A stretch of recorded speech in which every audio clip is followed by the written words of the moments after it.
Time to think about my spring trip. Where am I going to go?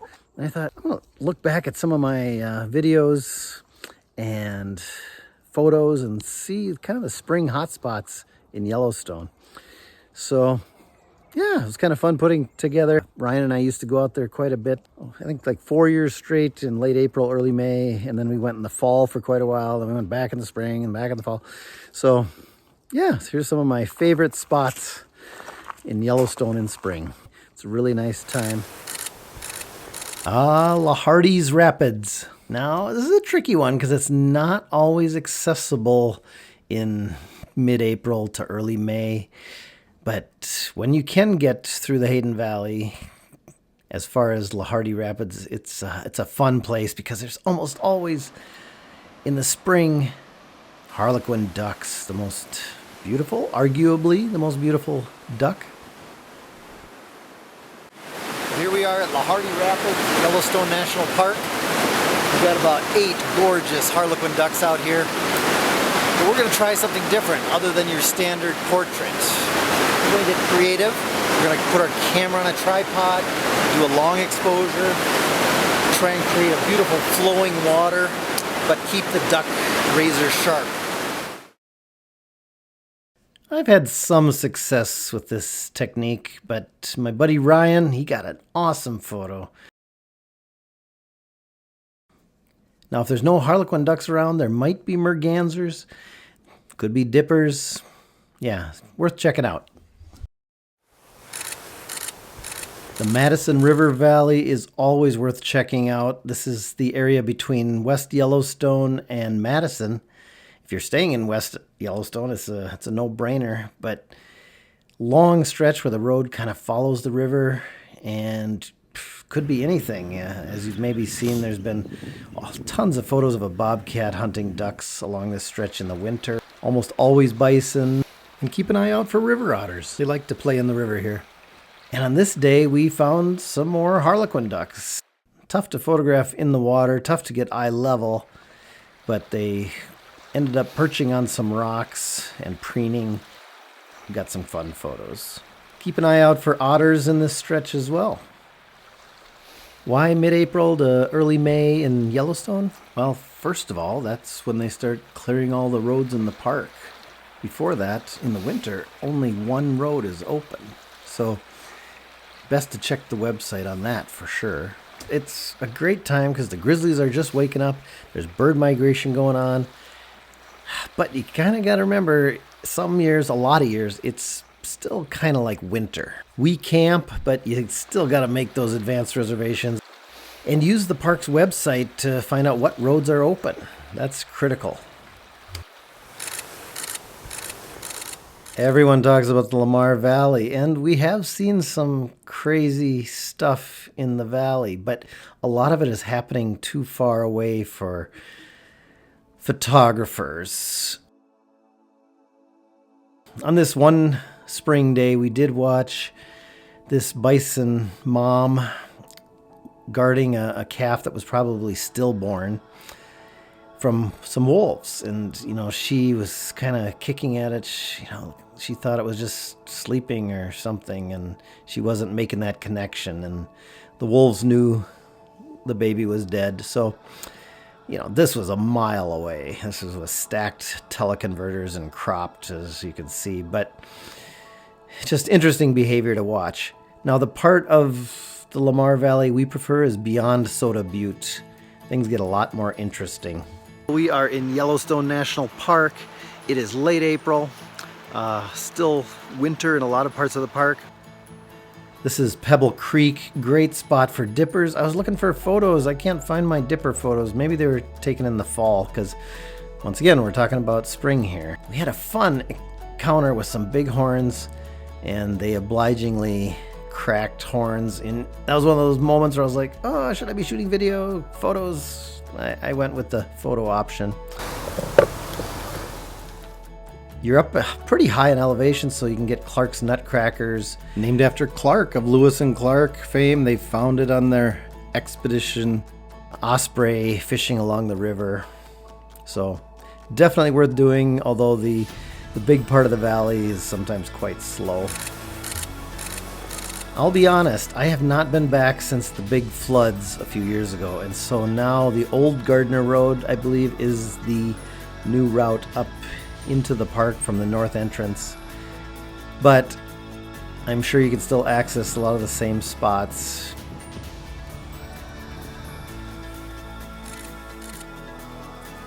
I'm going to take some time here and share some videos from one year when we had a big bachelor herd of rams that were very cooperative.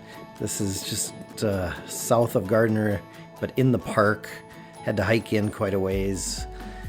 And yeah, see that guy on the left? He was a bruiser. He was all scarred up. Now he's on the right. See his nose scarred over. Full curl and a half probably, but broken off. Yeah, he was cool. But they were all so chill. It was such a fun time. Spent 3 mornings with them. Like you say, a bird in the hand, right? And that's kind of our motto. If we've got a subject, we stick with it. Or a Williamson sapsucker. We'd rather just stick with it and get some good photos. We don't wander around saying, well, maybe there's going to be a grizzly around the next corner. Let's just keep going. Let's just keep going. Some of the young ones were playing King of the Hill on a rock. One would jump up and kind of headbutt another one, and another would kind of get up on top of the rock and look down on his buddies. Cold, my fingers are freezing.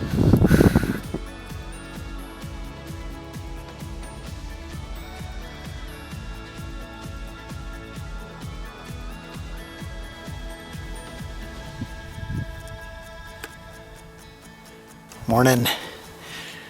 Yeah, Ryan and I are shooting bighorns today, and this is the bachelor group. I don't know what you call it. It's the males, all the rams, and there's from full curl and a half all the way down to young rams.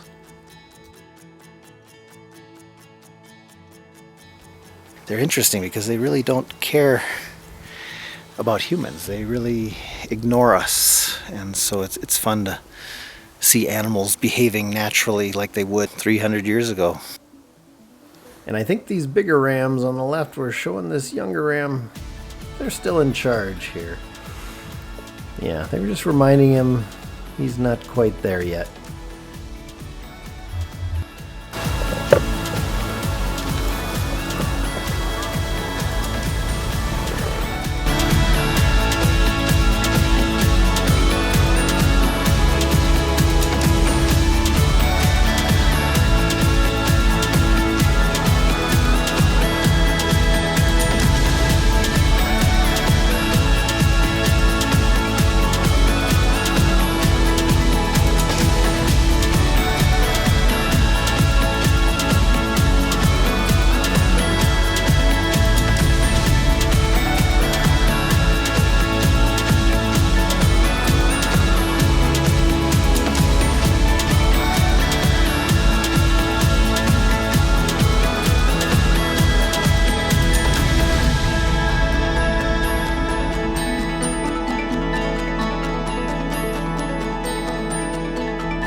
But it's not just bighorns in this stretch from Gardner to Mammoth. Elk. And this herd was massive. They just kept coming. I've always wanted to get a photo of an elk in front of the travertine cliffs there at Mammoth, and this is the best I could do, and it's not very good, but I will keep trying. This stretch is also one of the best in the park to get good photos of pronghorn. And at least we've had our best luck along the old Gardner Road, which is now the main entrance to the park. And maybe swing through the village of Mammoth itself. Check out the Albright Visitor Center. Definitely worth going through their displays. We had this great horned owl there a few years ago as well. I would say that spring is better than fall for grizzlies. You know, the landscape may be a little bleak, but if you like them in snow or muted colors, spring is the time. But they are hungry, so they're like constantly eating. This is Valley Girl and her daughter, I think Party Girl, and they're eating earthworms. They're just clawing at the earth, digging it up, eating earthworms. But you never know where you're going to find a grizzly, you know. You'll find out that there's a lot of local intel going around, so you stop and chat with folks, and they'll tell you, oh, yeah, I saw a grizzly over here, da-da-da-da. But like I said in the previous section, if we find a good subject, we stick with it for quite a while, so we don't just go chasing grizzlies all over the park. There are quite a few winter kill bison and elk carcasses around in early spring, so the grizzlies sometimes find them, like this one.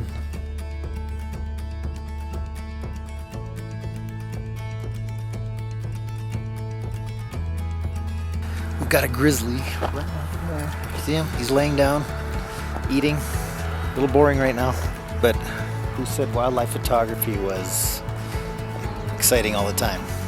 It's not. It's long periods of boredom interrupted by short periods of tense excitement. Wouldn't you agree, Ryan? So we just gotta wait.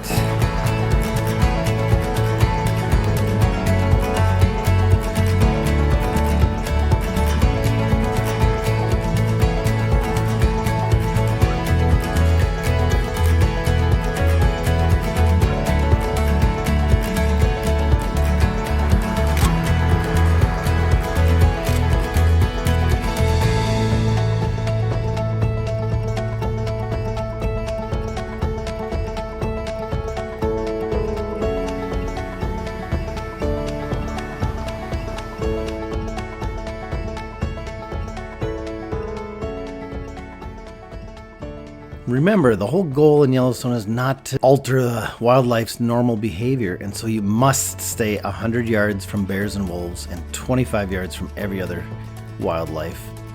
And if not, the rangers are there to remind you. These rules are for your safety and the safety of the wildlife.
The Geyser Basin and the Firehole River south of Madison. can be spectacular, not only for landscape photography, but also wildlife photography. We always drive any of those side loops. And yeah, you can get some unique images. Here's some bison wandering through one of the geyser basins. Had some fun with the trumpeter swans on the Firehole River. Did you know that the trumpeter swans of Yellowstone were kind of the last wild population in the lower 48 until they began the reintroductions in the 70s? And white-faced ibis migrate through here in the spring. Yeah, if you can find them, what a subject. Everybody talks about the Lamar Valley, but we really prefer the Hayden Valley. And there can be all kinds of photo opportunities along this stretch of the Yellowstone River, landscape-wise and wildlife-wise. Everybody stops at this overlook to get kind of the S-curve of the Yellowstone leading off into the mountains. And sometimes you can get bison down in there. Yeah, it's not always open in the spring. You can see how deep the snow can get at this pass. But check out all the little side pools and rivers. We had a great time with some white-faced ibis a few years ago. Talk about a bird that seems more tropical than northern. And speaking of stunning, how about a cinnamon teal? I know, this is about wildlife photo opportunities, but hey, this is a no-brainer. You gotta stop at the lower falls of the Yellowstone River. One of the most grandiose bits of scenery on this continent. And yeah, maybe try and time your visit when there's no tour buses in the parking lot. If there's like 6 tour buses in the parking lot, just turn around and come back later. Because it can be quite crowded and noisy. There's Ryan waving over there on the right. But if you're patient enough, eventually you'll get your turn. I included the people in this shot. Long exposure, kind of blurred them out. But I kind of prefer the details, kind of looking down into the canyon there. This is almost kind of Japanese in feel and look. So telephoto lens is a good idea to bring along on your walk to the overlook. But yeah, shoot wide as well. You gotta make a stop here. Mountain bluebirds migrate through the park in the spring, and Ryan and I both love to shoot them. So we'll be out trying to get a good shot of a mountain bluebird, and people will stop and say, "What are you looking at? What do you got?" And we say, "Mountain bluebird," and they just practically squeal their tires to get out of there. Well, the title says it all. Elk. Antlerless in the spring, but still interesting. Yeah, I think so. This guy didn't get the memo that he was supposed to lose his antlers in the spring, though.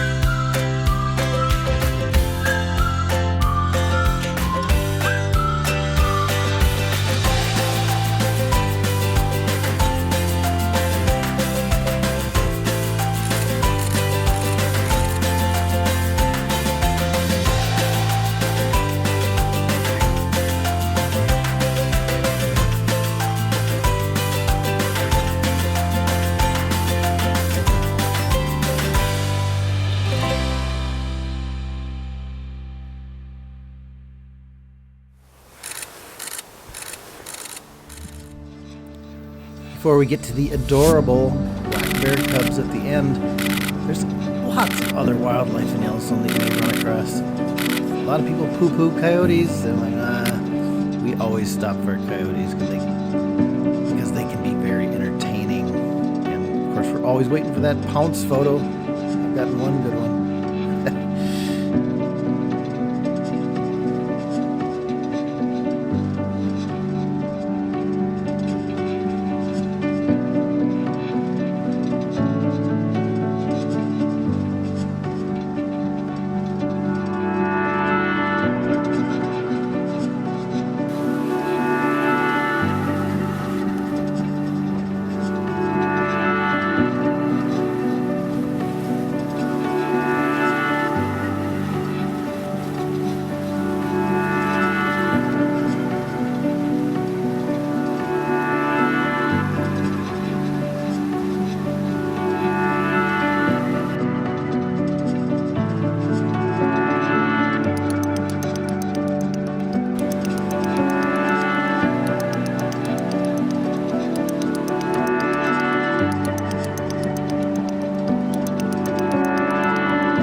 Unlike the very wary ravens we have here in Minnesota, the Yellowstone ravens are quite obliging and a good photo subject. I love these birds.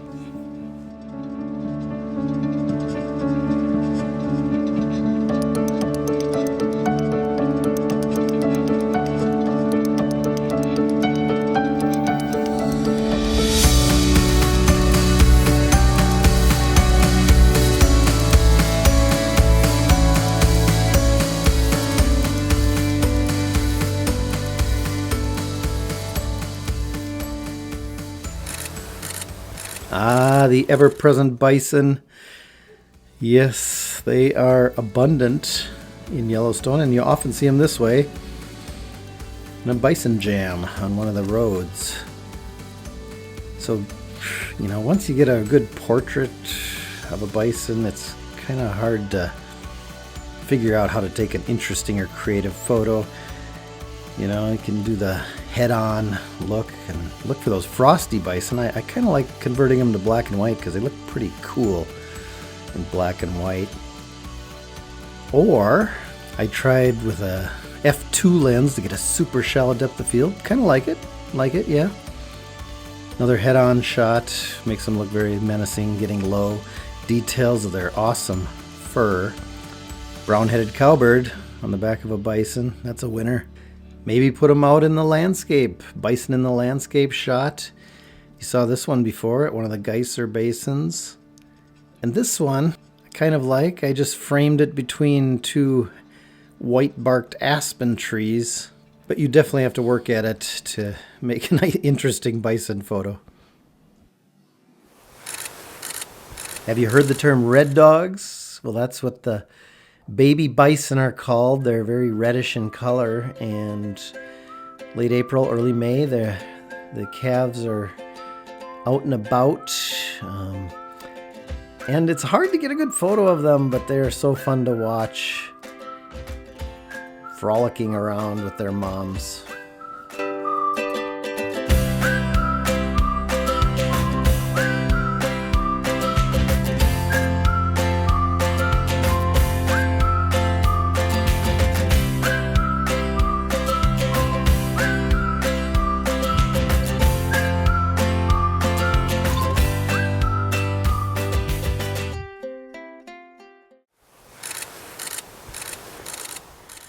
We can't forget about the other bear, the black bears, because they have the most adorable cubs in the spring, and we've run into ones with twins and even triplets, as you'll see coming up here. It's not just grizzlies.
Thanks for watching. That was some of our favorite spring spots. You know what? I think this fall I'm going to put out my favorite fall spots for Yellowstone.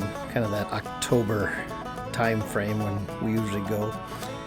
But yeah, we covered wildlife hotspots. Remember, it's also a fantastic place for bird photos and landscape photos as well. All right, take care. We'll see you in the next video.